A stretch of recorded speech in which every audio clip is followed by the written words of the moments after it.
What is reactivity in dogs?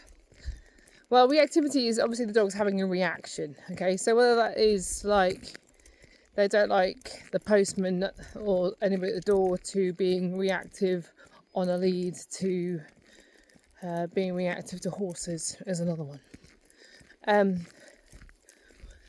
So if reactivity is actually based out of fear, which means I'm going to react because I'm not sure what this is or I'm scared of this, where does that fear come from? Now, that fear can come from many different sources. So as much as you can genetically get the best version of a calm dog you could possibly hope for, it might also be that you've got a dog that is the more nervous one in the litter. I am very dissimilar to my brothers in some ways very similar. So genetics has got something to play for it. You've also got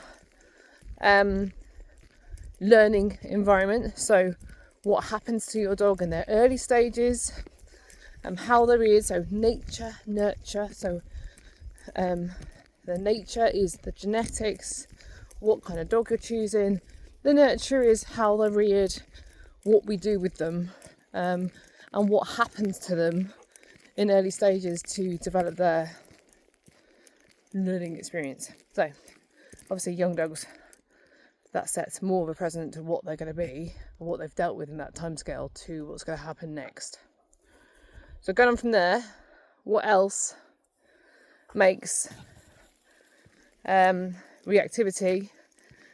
Handling. I've got to say handling is a huge part of this, because bad handling, and that means that either being aggressive or handling it wrong, can absolutely make it worse.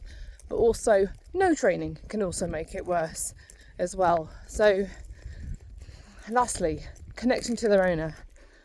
They've got no connection with their owner, that doesn't make it any better either. And I will also add having enough outlet for what that dog needs. And I really do think that most dogs need to have a good amount of outdoor time, a bit more freedom to do what they want to do before we ask them to do lots of different things.